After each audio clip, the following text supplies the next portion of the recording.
Takeshi Murata is a video artist that creates surreal-looking artworks through digital media and computer animation. Born in 1974 in Chicago, Illinois, he went to Rhode Island School of Design for his art education. Murata was a child of two architects. Their works were always around him as a young child. He was more aware of his surroundings and space. It translated into his work well, as he is shown to have very realistic and dreamlike settings. Murata's work looked like they had been modeled into clay first before it was made into a model in a 3D rendering program. Many would describe the work as hyper-realistic. Sound is a huge part of his work. In Rider, Murata uses Robert Beatty's suspenseful soundtrack to convey to the audience that something was wrong. The music swells up and pulses in your ear, and you can feel the dread rise.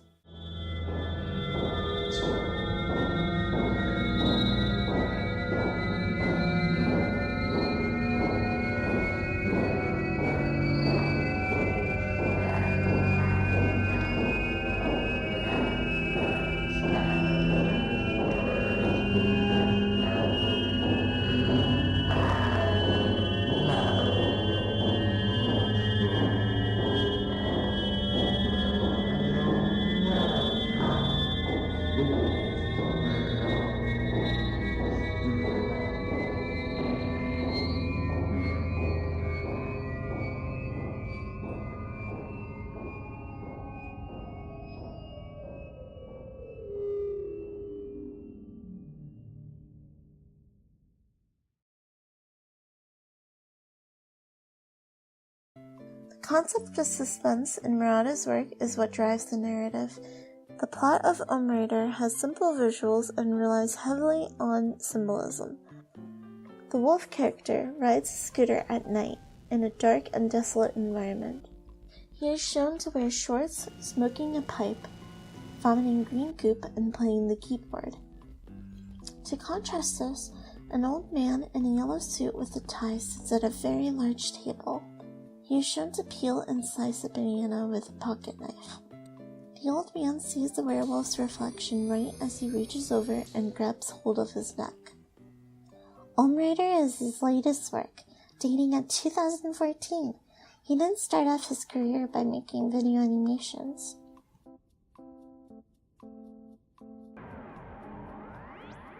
With each new work, Murata intends to use complex animation to try and push himself further. It is shown that his earlier work was mainly in 2D.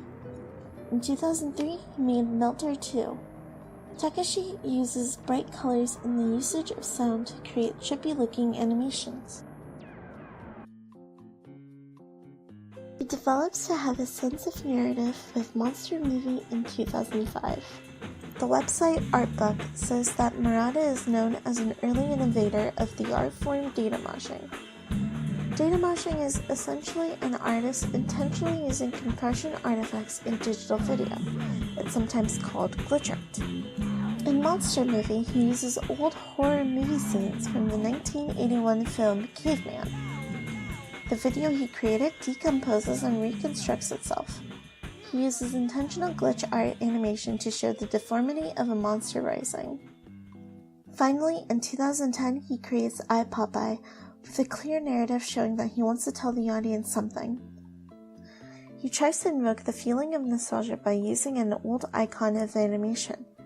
With this film, he explains in a very morbid way that these feelings of childhood preservation are not going to last. I, Popeye allows for people to quickly interpret Murata's Popeye.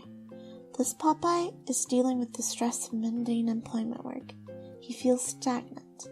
Eventually, he collapses at work and ultimately gets fired.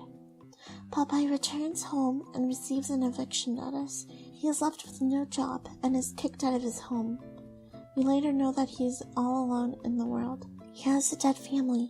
He visits his girlfriend and his adopted kid's grave, and we can see his rival in a hospital bed, presumably dying.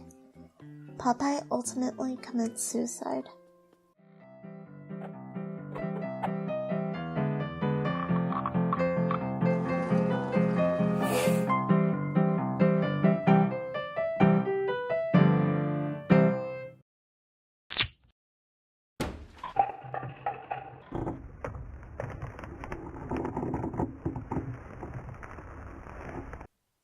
dreadful feeling of death doesn't last long because Murata quickly switches the mood. He animates Popeye in his car, speeding away with psychedelic colors in the background. Takeshi Murata created the work just as the copyright for Popeye had expired. This work was attempting to test the Fair Use Act and shock viewers. His digital video art creates a sense of suspense, horror, and a bit of dread. The work's attempt to question the mortality of people. The New York Times cites Murata's works as funny and weird in their review of the video Om Rider. Reviews about his work usually praises his innovative ways of creating art.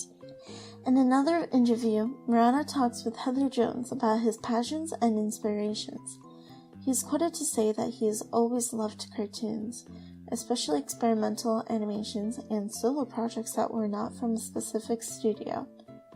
Using a combination of studio art and sound, he is able to create immersive and story-rich environments. There isn't much controversy surrounding Murata's work, and if there is, it mainly deals with the fact if the art he creates should be considered art. I find Murata's work to be something that can be viewed today without it getting too outdated. As the internet grows and people interact on it more, I can see works that remind me of Murata's all over the internet. I feel like this is what makes him so relevant now.